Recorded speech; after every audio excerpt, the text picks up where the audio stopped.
I'm going to give you a summary of the parasha because, of course, if we read it all, we're going to be here until tonight.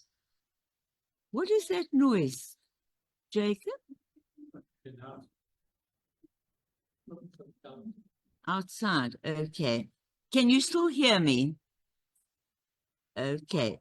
So, Vayetze, our parasha this week is Vayetze, which means Vayetze, and he left. Jacob left. He left his land to go away. Jacob dreams of angels going up. First of all, on his way, he lies down. He's tired. He's running away. Remember, his brother Esau is going to kill him, threatened to kill him. And his mother said, Rebecca, run away. And so he lies down. He's tired. He's already out of his own home. And he dreams of angels going up and down a ladder. God blesses him. And Jacob names the place Bethel. Oy, oy. We're going to discuss what that dream means in great detail today. I know, Jennifer. I wonder if someone can't go outside and ask them to stop.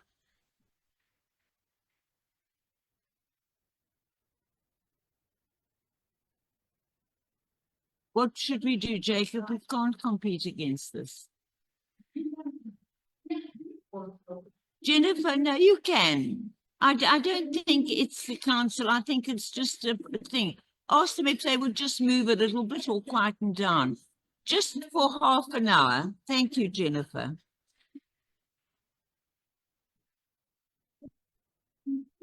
You know, today's parasha is about leadership, right? And let me share something with you which is very relevant to competing against this megaphone outside. I wanted to share this with you. When they asked a great leader in London, it wasn't Winston Churchill. It was Harold Macmillan, the Prime Minister of Britain, between 1957 and 1963. What is the most difficult aspect of his time in office as in leadership? He famously replied, events, events, events. And I, as a leader of the shul, as the chairman, have to compete against an unexpected event. That is the challenge of our time. That we do it. Aha. So Macmillan was right. The challenge also of leadership of our time is what will happen today, tomorrow, in 2 minutes' time. We don't know. But that is the challenge. Now, let me find my place and get back to where I was.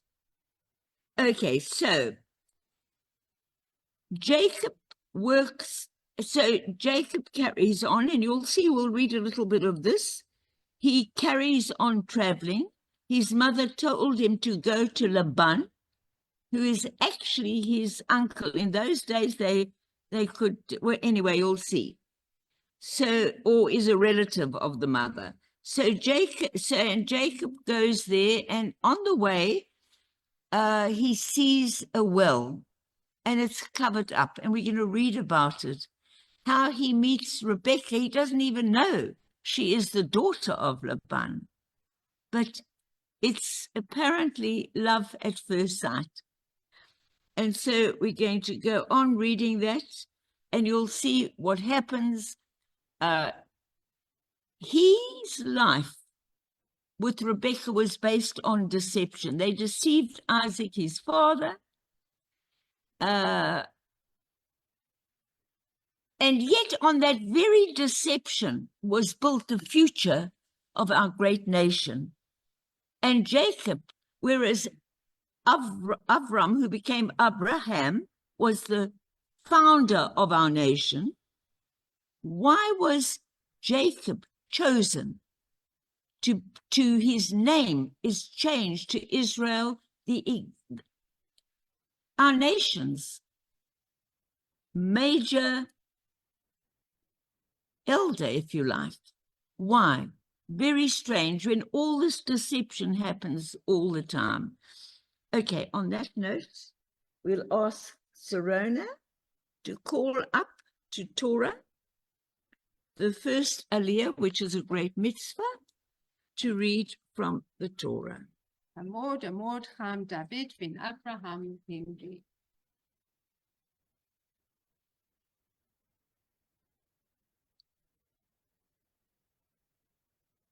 Baruchu et Adonai hambarach, Adonai hambarach le'olam va'ed. Baruch atah Adonai, Eloheinu melech haolam, asher bachar banu mikol hamim, v'natan lanu et Torato. Baruch atah Adonai, notein ha'Torah. Amen.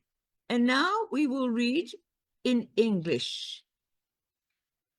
And you'll see Jacob went out from is the word Vayetze. So the word which heads the portion always appears in the first 2 or 3 lines.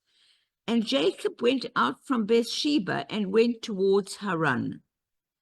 And of course, Beersheba is in modern day Israel. Thank you, Jennifer. Wonderful. And he lighted upon the place and tarried there all night because the sun was set. And he took one of the stones of the place and put it under his head and lay down in the place to sleep. And he dreamed, and behold, a ladder set up on the earth, and the top of it reached to heaven. And behold, angels of God, this is in his dream, ascending and descending on it. And behold, the Lord stood beside him and said, I am the Lord, the God of Abraham, thy father, our founding father, and the God of Isaac. The land whereon thou liest, to thee will I give it, and to thy seed. And thy seed shall be as the dust of the earth, and thou shalt spread abroad to the west, and to the east, and to the north, and to the south. And it's exactly what's happened. And in thee seed, all the families of the earth, all the families of the earth shall be blessed. That is every religion, every ethnicity, every ideology. Through us, please God, we will bring righteousness to the world so that everyone may be blessed. If you're only interested for yourself, what good is that? As the great Hillel, the great rabbi of our tradition, whom we in the progressive movement particularly follow, he said, if I'm not for myself, who is? I've got to care and look after myself. But if I'm for myself alone, what am I? And if not now, when? So let us go on with this. And behold, I am with thee, and will keep thee whithersoever thou goest, and will bring thee back into this land. So he was told he would have to leave the land. And that begins the great story of the Jewish nation. For I will not leave thee until I have done that which I have spoken of. And Jacob awakened out of his sleep and said, surely the Lord is in this place, and I didn't know it. Surely God is with us every minute, even when we are not achieving, when we are not failing but have a setback. No such thing as failure until you give up. And he said, surely God is in this place, and I did not know it. And he was afraid and said, how full of awe is this place? There is none other than the house of God, and this is the gate of heaven. And Jacob rose up early in the morning and took the stone that he had put under his head and set it up for a pillar and poured oil on top of it. And he called the name of that place Bet-El. But the name of the city was Luz at the first. And that could well be Bethlehem today. We must check. And Jacob vowed a vow, saying, if God will be with me, will keep me in this way that I go, and will give me bread to eat, clothes to raiment to put on, so that I come back to my father's house in peace. In other words, there'll be peace between him and his brother, whom he deceived. And although his brother also sold his birthright. Then shall the Lord my God, and this stone which I have set up, shall be God's house, and all that thou shalt give me, I will surely give a tenth unto thee. This is where tithing comes from, our ideology, our religion. 10% of whatever you have, I don't care how little it is, give away 10%.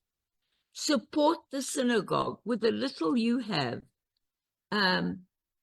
As Jennifer knows, all we ask is 100 Rand a month. It's not much. But if you could give more, you give more. But whatever you can give, give. Support the poor, the needy. If you see a beggar on the street, give whatever you have. I don't care if it's 10 cents or a rand or 10 Rand. It's all relative. And in Judaism, the person who can only afford to give a Rand is as good as the person who can afford to give a beggar 10 Rand. Because it is not the amount, it's the intention and the motivation. Thank you, Henry. Baruch atah Adonai, Eloheinu melech haolam, asher natan lanu Torat emet, v'chaye olam nata b'tachenu. Baruch atah Adonai, notein ha'Torah. Amen. Will you please stay with us, Serena? Who else? Ta'amod, Hannah bat Abraham. Regina.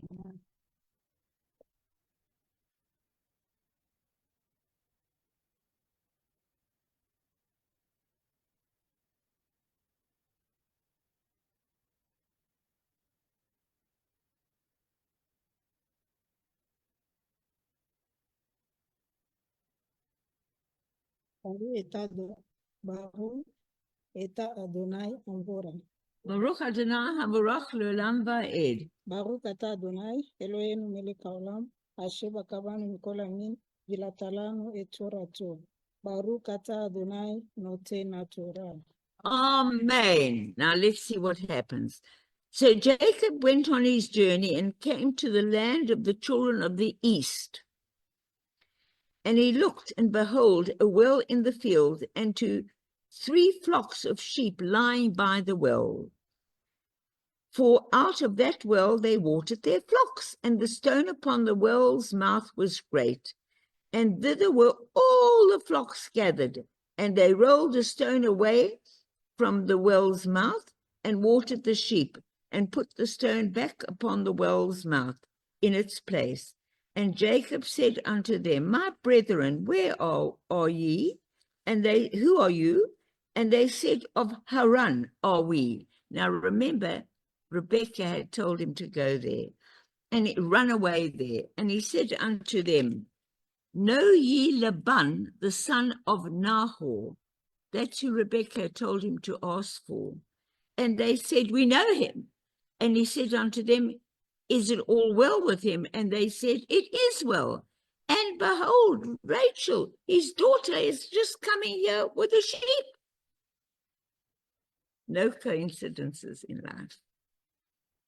And he said, Lo, it is yet hard day, neither is it time, and the cattle should be gathered together. Water ye the sheep, and go and feed them. And they said, We cannot until all the flocks are gathered together. So they wait for all the people all around to bring their flocks. Then they take this heavy stone off, get water out into the troughs, and they water all the sheep together. So while he was still speaking, Rachel came with her father's sheep, for she was the one who looked after them. And it came to pass, when Jacob saw Rachel, the daughter of Laban, his mother's brother, and the sheep of Laban, his mother's brother, Jacob went near and rolled down the stone from the well's mouth and watered the flock of Laban, his mother's brother. And Jacob kissed Rachel and lifted up his voice and wept. Love at first sight. And Jacob told Rachel that he was her father's brothers, and that he was Rebekah's son. And she ran and told her father. And it came to pass, when Laban heard the tidings of Jacob, his sister's son, that he ran to meet him and embraced him and kissed him and brought him to his house. And he told Laban all these things. And Laban said to him, surely thou art my bone and my flesh. And he abode with him for 1 month. And Laban said unto Jacob, because thou art of my family, shouldst thou therefore serve me for nothing? Now we begin to see what they call today transactional love. It's love provided you give something back. It is not unconditional love. I believe that we can only know unconditional love in the most rare of unions, but certainly we can know unconditional love with our animal children or our children. When an innocent child or an animal, when they look in your eyes, it's unconditional love. They know nothing else. But humanity, with its enlarged brain, has introduced transactional love. And let's listen to this Laban, who is very indicative of the world we live in today, where everything depends in politics of who you get into bed with, of how much money and how they can help you, and who you choose, and the people you go with. Let's listen to this. It has great relevance, as always, as every Shabbat does, with our present society. Now, Laban had, and you must work for me, but don't think you're going to work for nothing because you're my family. I've got 2 daughters. The name of the elder was Leah, and the name of the younger was Rachel. And Leah's eyes were weak. She couldn't see properly. But Rachel was of beautiful form and fair to look on. Now, he didn't know that Jacob loved Rachel, and he said, I will serve thee 7 years for Rachel, thy youngest daughter. He said it. And Laban said, it is better that I give her to thee, that I should give her to another man. Okay, work for me for 7 years, and then you can have Rachel, my daughter. And so Jacob served 7 years for Rachel, and they seemed to him but a few days. That's beautiful. For the love he had for her. And Jacob said unto Laban, give me my wife, for my days are fruitful, that I may give it to her. In other words, bring you grandchildren. And Laban gathered together all the men of the place and made a feast. And it came to pass in the evening that he took behind Jacob's back, the deception is repeating itself, Leah, and he put a veil on her, as was the custom those days. And Laban gave Zilpah his handmaid unto his daughter Leah for a handmaid. They all came with their handmaidens. And it came to pass in the morning, behold, it was Leah. So Jacob then went to bed with her, thinking it was Rachel. But in the morning, when he saw what had happened, he got a shock. And he went to Laban. What have you done to me? Did I not serve thee for Rachel? Wherefore have you deceived me? Funny now, the deceptions are repeating themselves. And Laban said, it is not done in our culture in this place to give the younger daughter before the firstborn. Fulfill this week of this one, and we'll give thee another also for the service. But you've got to serve me for another 7 years before you can have the love of your life. Finished. And what did he do? He did it. And Jacob did so, and Laban gave to Rachel, his daughter, his daughter Bilhah, his handmaiden, to be her handmaiden. And Jacob then, of course, slept with Rachel, and he loved Rachel more than Leah, of course, and served him for yet another 7 years. And the Lord saw that Leah was hated, and he opened her womb. But Rachel was barren. We'll take it on. Very complicated. Very complicated. ברוך אתה אדוני, אלוהינו מלך העולם, אשר בקבנו מכל עמים, ולתלנו עולם נטע בותינו, ברוך אתה אדוני נותן התורה. Amen. You did it beautifully. Please sit with Henry. Anyone on Zoom? We better give them a chance. Ruth, our darling Ruth. Ruth. Brian, you had a chance last night. I'm giving Ruth a chance now. If you can open your mic. Can you give me the words?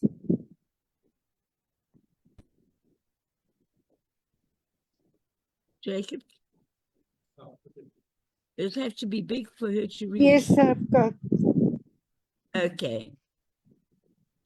Our food is Adonai for us. Baruch Adonai for us. Leolam Vayetze. Okay. Baruch Atah Adonai Eloheinu melech haolam. Asher b'chabanu mikol ha'amim. Natan lanu et torato. Baruch Atah Adonai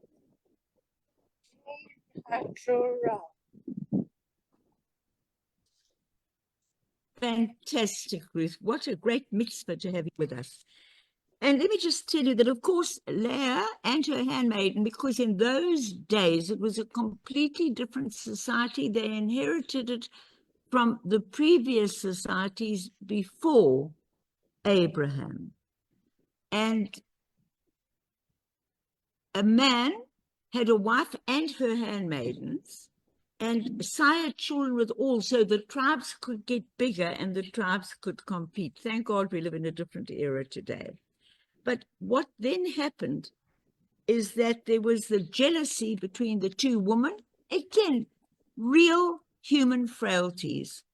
Torah doesn't take people who are not real.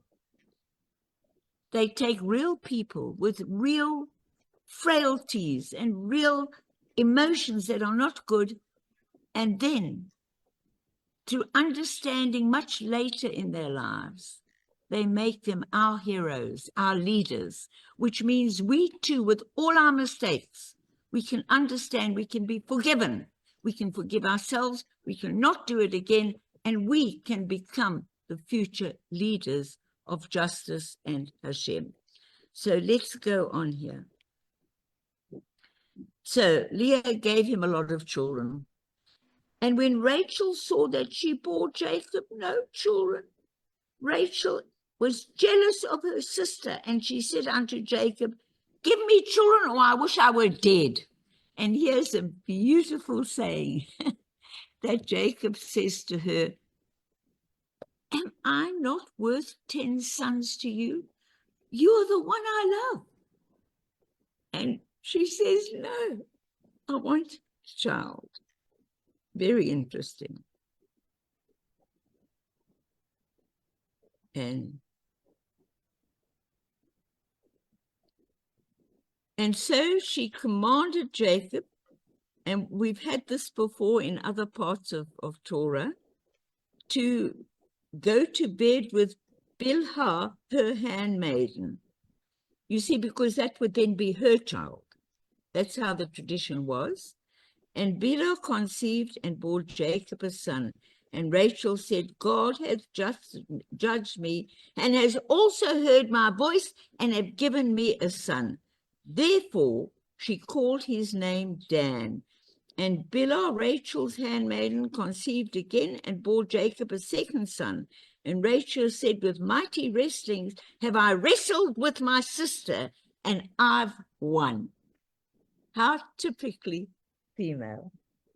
And yet, it was all part of the design in the Jewish religion. Even our emotions, which are not right, are part of a design. And she said, called his name Naphtali. And Leah saw that she had left off bearing. She took Zilpah, her handmaiden, and gave her to Jacob to wife. In other words, in those days, the men married more than one wife. So she made sure it was legal. He married her. So it's just not our era, and it's difficult for us to understand. And so on and so forth. And of course, Jacob then has 12 sons, which become the 12 tribes of Israel. I mean, it's unbelievable.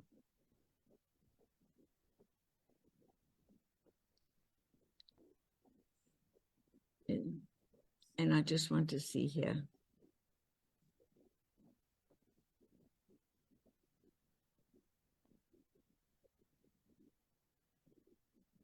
And then there's more fighting between the women.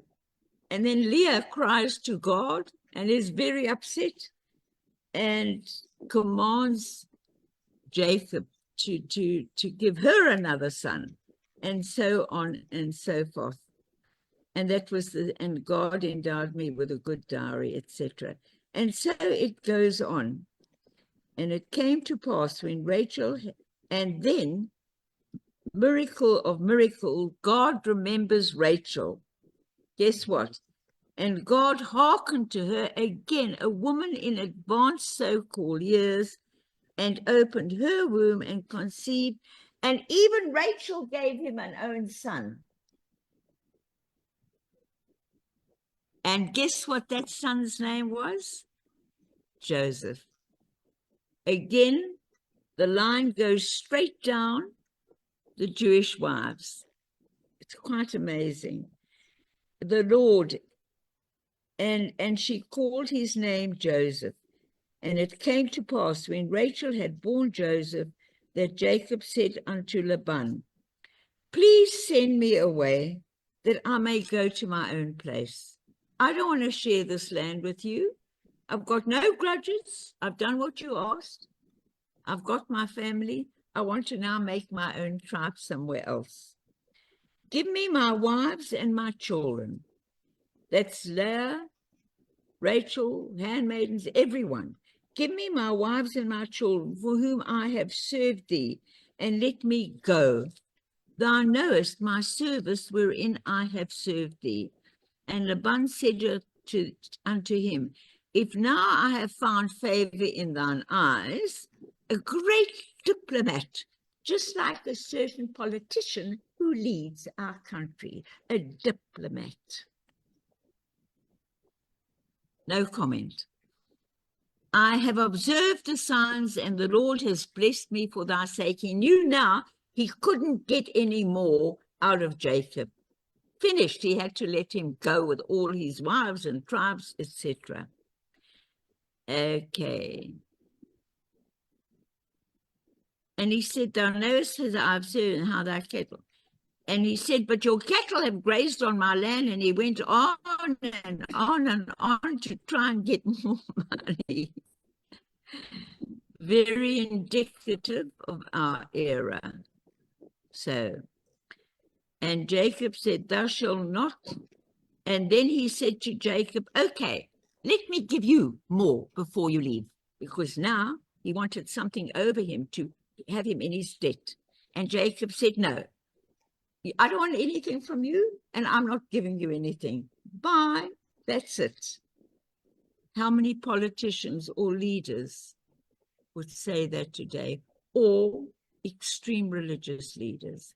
Not one. He said, I'm sorry, I don't want to give you anything. You owe me nothing. Just let me go in peace. That is the operative word. And so that's exactly what had happened. And Laban said, behold, might be according to thy word. And let's just now see what happens, and we'll conclude. Okay. Okay. Okay, and what Jacob did, even then he did the right thing. He took all the cattle that weren't perfect with him and left the best for the father-in-law, and etc., etc. And he heard the words of Laban's son saying, and he left. Jacob had taken away all that was our father's. Now the children, remember, cattle in those days equals money today. That was the money they traded in, besides coin. And so they run after him, etc., etc. And Jacob beheld the countenance of Laban, and behold, it was not toward him as it was before, because now he agreed with his sons. And this is exactly what's going on in the world today. And the Lord said unto Jacob, return unto the land of thy fathers and to thy kindred, and I will be with thee. Ignore them, just go. And Jacob sent and called Rachel and Leah to the fields unto his flock, and said unto them, I see your father's countenance that is not looking, it doesn't look at me well now, but the God of my father is with me, and ye know that with all my power I have served your father, and your father have mocked me, so on, etc., etc. Then Jacob rose up, and his sons and wives upon the camels, and he carried away all his cattle and all his substance which he had gathered. And to just conclude, he left that land a very, very wealthy, prosperous man, with one thing that is more important than wealth, a clear conscience. He did everything he could. Thank you, Ruth. And now it's time to read from the Haftorah, which is the other 5 books of the 10 books of our Bible, but the Torah is only the first 5 books. And the other 5 books are Kings, Judges, and Prophets. And it's so interesting, the Haftarah for this week. It's from Hosea, which was one of the last 2 of our prophets, before that era ended as well. And now it's we the people. We're the priests, we're the prophets. We can be everything we want to be. Carry on. Baruch atah Adonai Eloheinu melech haolam asher b'chabim ve'im tovim v'ritza b'divrahim hane'emerim be'emet. Baruch atah Adonai habocher b'Torah ava Moshe avdo of Israel amo avin ba'eh ha'amet b'tzedek. Praise be to you, eternal our God, sovereign of the universe, who has chosen faithful prophets to speak words of truth. Blessed are you, eternal one, for the revelation of Torah, for your servant Moses, for your people Israel, and for the prophets of truth and righteousness. Now, when I was preparing, I nearly freaked when I read this. I want you to understand we are reading from Hosea, who was his older contemporary. There was Hosea and then Amos. And I don't think there was a prophet about that. Anyway, so like his older contemporary Amos, Hosea is the prophet of the decline and fall of the northern kingdom. Remember the 12 tribes of Israel, which came from 12 of Jacob's sons via Rachel and her handmaidens, right? They went north and south, and they fought each other for land. If you think all the streams of Judaism are at peace today, you must be dreaming. We are people just like everyone else. Just as the other streams of religions fight each other, of course, we don't agree. But of course, this horrific event on October the 7th has brought the streams together. But listen to this, how it exactly mirrors today. Okay. He existed under the reign of Jeroboam II. Now the kings were then the government. A time of prosperity, luxury, and idolatry in the northern kingdom. By idolatry, they meant they worshipped money, they worshipped ego. Yeah, because when times are good, that is when we're in the greatest danger, because we forget to say thank you. We forget to be humble like Moses, and we forget to be gracious. It was 740 before the Common Era. So if you add 2024 to 740, that gives us about 2,800 years ago. What happened then has just happened to us in our era as well. Amazing. Can't believe it. And very soon after became the beginning of the end. A succession of usurpers and adventurers occupied the throne, just as the thrones of our governments throughout the world. The throne now has become the government. Royalty is a different thing in our era. Has been occupied by usurpers, by people who are not following God's laws. I don't care which country you're looking at, all the same. And yet something else is happening in our era. And the land was swiftly drifting towards social and political disintegration. Folks, we've just come out of that. With our era of government of national unity, it's by no means perfect, but the people's voices are being heard.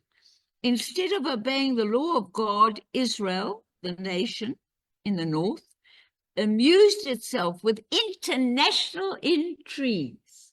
There's a million international intrigues going on today. With AI, no one knows what's real and what isn't. Amazing. But the world, etc., and international intrigue and imitated morals and industries of the allies. In other words, they said they were doing it for the nation, they were wonderful people, but it was all intrigues, lies, and what we call smoke and mirrors. So Serona said, nothing changed. What did she say? History repeats itself. But the truth is, history which is repeating itself now, 2,800 years later, and this was thousands of years after the story of Jacob, in a completely different era, each time it repeats itself for us. There's a march towards a creation of understanding. What the Orthodox or ultra-Orthodox call the Messianic Messiah. We believe in Messianic era where more and more people will understand to do what is right. Doesn't mean to have less money, doesn't mean to have less love, doesn't mean to have less. It means to have more, but with peace of mind, and to give that 10% and share it with others. So let's read a little bit what happened 2,800 years ago, where the prophet Hosea went to talk to the people. And just as I and rabbis and other people throughout the world today are looking at the laws of our constitution is 100% the laws of Torah. There's no difference, and I'll prove it to you. Okay, and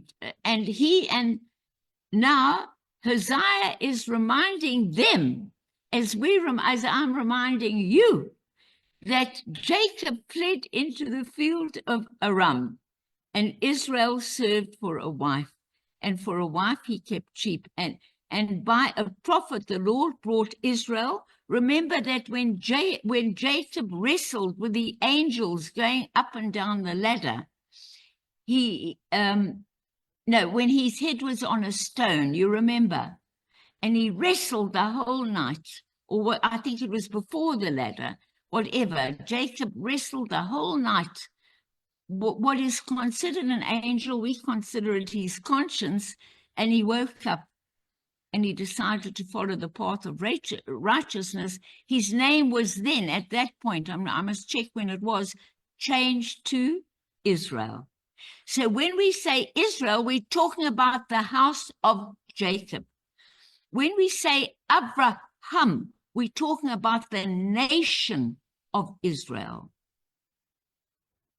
So we are all descendants of Jacob, but the person who created the foundation was our father Abraham. So Abraham and Jacob are the greatest leaders in our history. And this is what Hosea is reminding them, 2,800 years afterwards. I better now battle to see in the light. Okay, can you see if you can fix this light for me, Serona? Jacob, we've got to get those bulbs as soon as possible. And so, okay, and he reminds him of other great prophets before him as well, and how they spoke to the people in their era. And he exhorts them to leave their shameful ways of worshiping money, of worshiping being in the right group, of being what we call woke, of agreeing with everyone else. Don't do it. Always stand up for what you believe is right, even if you stand alone. And even if the whole world's against you, it doesn't matter. If the voice inside you says you are doing it with the right intentions, then you know God is with you. If there's doubt, then you know you've got to check your own mind, what has been stored in there. And so, and he goes on to say, no matter what you do, nothing is going to turn you back from this total destruction and except following the laws of Hashem. And so, and he quotes Ephraim, and he quotes everyone he can who came up to that point, just as we do today. We go right up to quoting the wonderful late Jonathan Sacks of blessed memory. Jacob, I forgot to tell you to record. We're going to have to take it off Facebook. Never mind. And so he concludes, whosoever is wise, let him understand these things. Whosoever is prudent, let him know them. Now, in Judaism, don't worry if you can't fix it.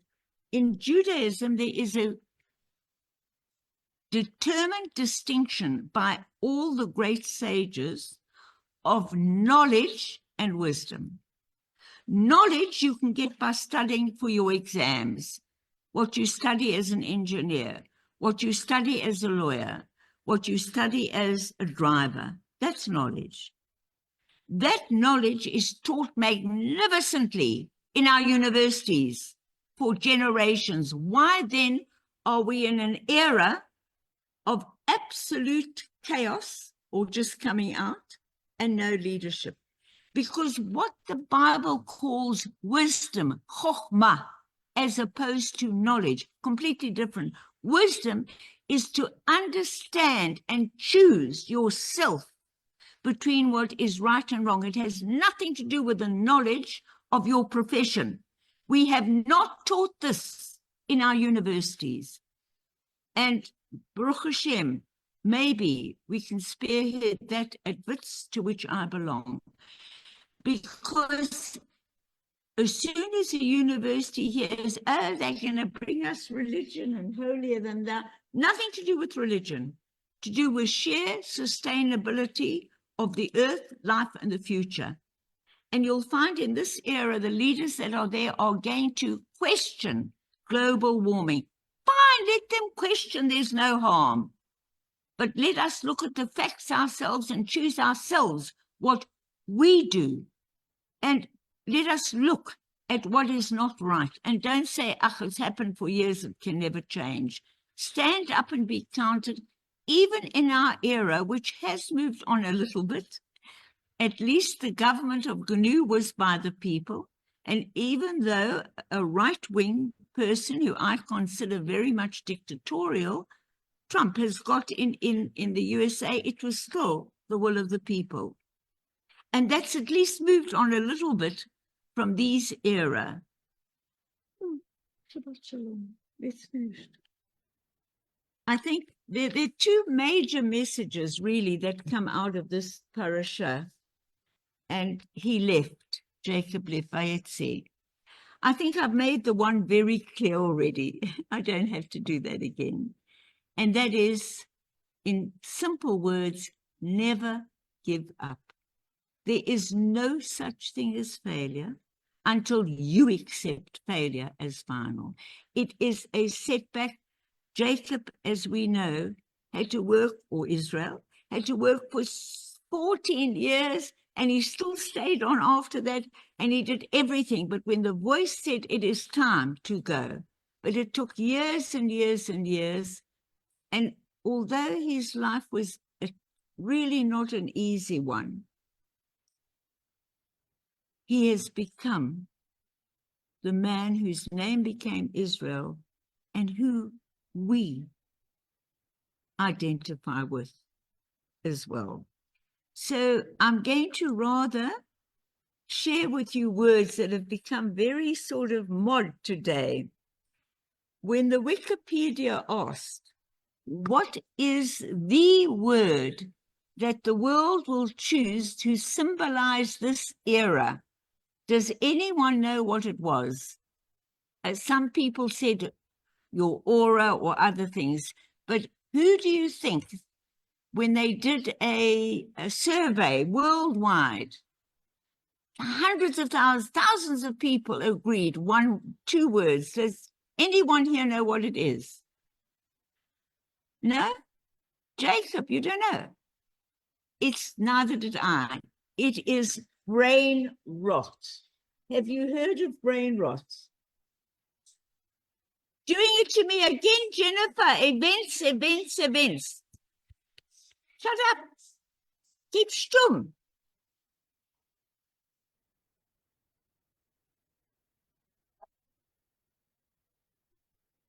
Jennifer, come on. Do me another favor.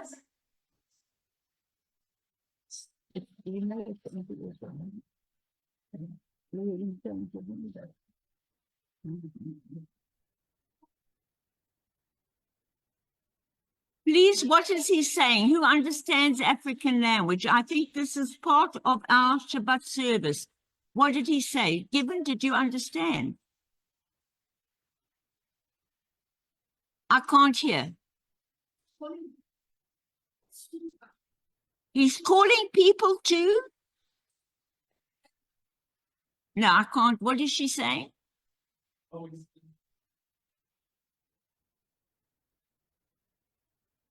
To go where, Regina, and for why?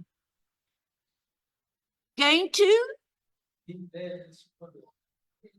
Supervale. Oh, to sue? You mean it's for money? You mean we're competing with the idol of our day? A voice saying, super bet. I'm not against betting. If I knew how to do it, I would. If you can do it, you can do it for me. I'll give you 10 Rand a week. Okay. Thank you. Thank God it's not hatred. It's only money. Don't let it. And if you win millions, 10 million, you give $1 million. If you win $1 million, you give out. Okay. So brain rot, the apt word of the year. I thought, let me be a little bit light in my Drosha today.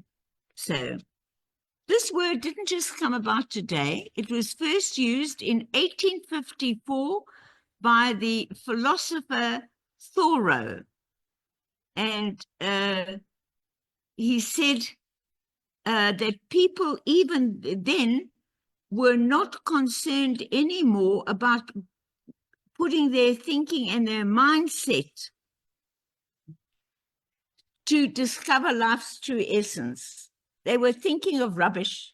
They were doing rubbish, etc., etc. So, but the 2024 Oxford University Word of the Year, when they did a survey worldwide, came up with brain rot, the same bloomin' word that he used in 1854.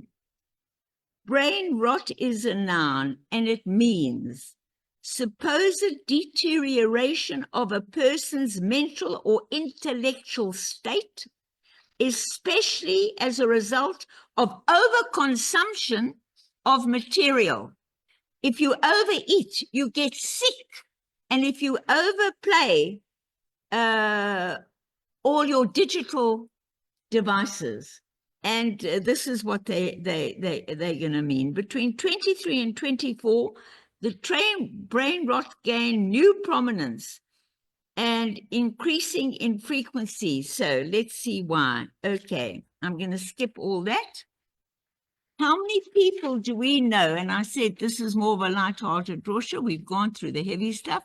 How many people do you know spend most of their day on their cell phone? Oh, what am I missing? Facebook. Oh, X. Oh, chat. And they spend the whole day, their mind absorbing that all the time. That cannot grow your mind. And if you overdo it, it's going to get rotten your mind, and you won't be able to develop the chokhmah. Even your intellectual knowledge will be weakened, because today, when we watch the news, when we go on our digital devices, can you tell the difference between what is real and artificial intelligence? You can't. They choose a human being, like they might choose Reeva Foreman, and they'll sync my mouth, and they'll put in my mouth the exact words I would never think of saying. And because it's me, I'll influence everyone. That's what they're doing today. Today, you cannot tell the difference. With, of course, my nephew Robbie, who's hysterical about all this, says, yes, you can get a device, put it on your phone, and they'll tell you when it's false or not. So this is why most people's brains have rotted today, and we've got the type of leadership and world, but there are a few brains that are waking up, like our African people, who got rid of a government that was selling us down the drain, and in an African terminology, only eating for themselves, but saying it's for your good, etc., etc.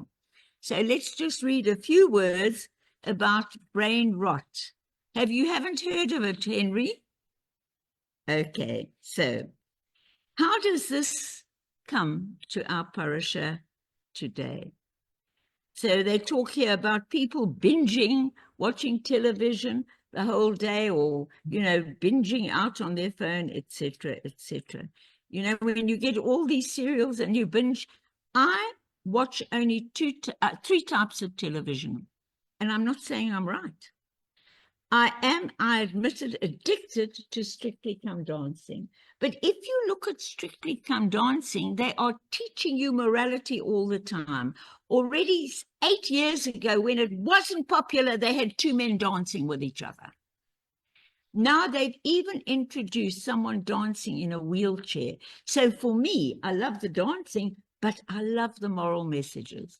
Then there's always Who Wants to Be a Millionaire, because I want to get more knowledge. You have to have knowledge, but you have to have the wisdom to choose what you watch. And basically what they're saying is this. So how does that come into our parasha today? And let me just briefly say this. Our forefather Jacob dreamt of a ladder that had its feet on the physical ground and its top reaching into the heavens. The ladder serves as a model for the importance of bridging the gap between the physical and the spiritual. We cannot ignore the fact that without money, we don't eat. Without money, people don't have a roof on their heads.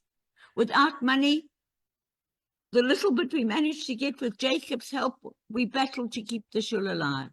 We have to have money. It's very important. It's part of God's creation in the world. But when it becomes a God, we're in trouble.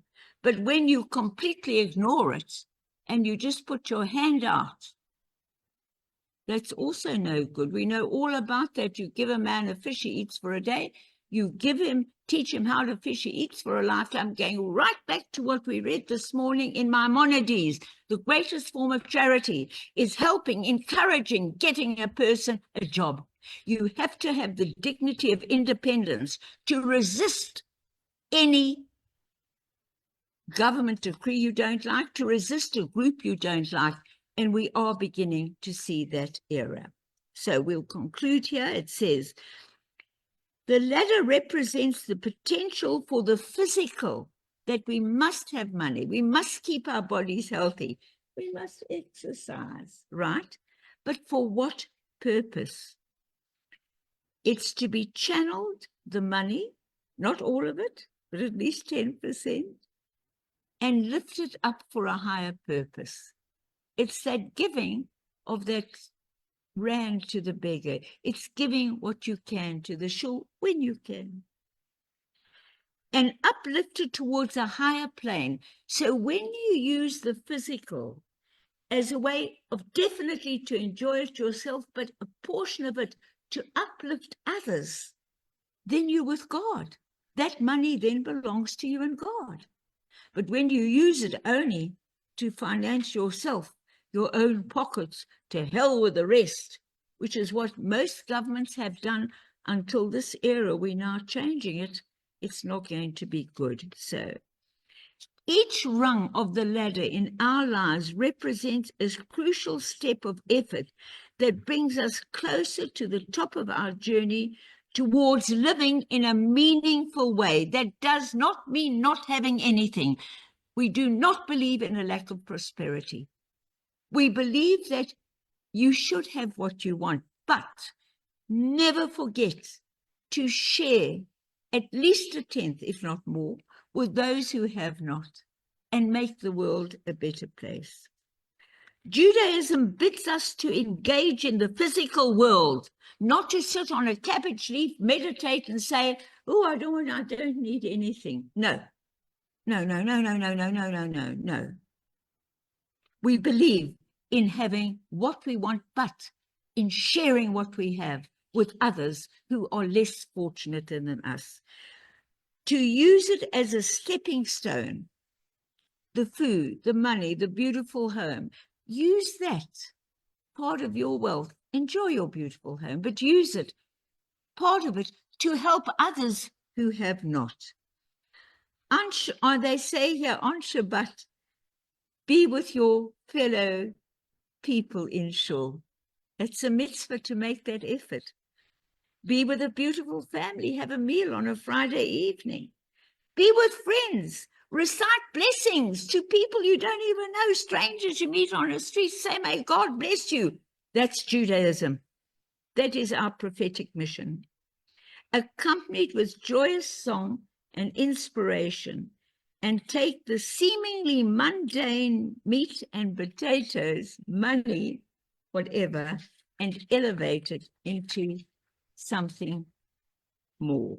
So all we have to do to decrease the brain rot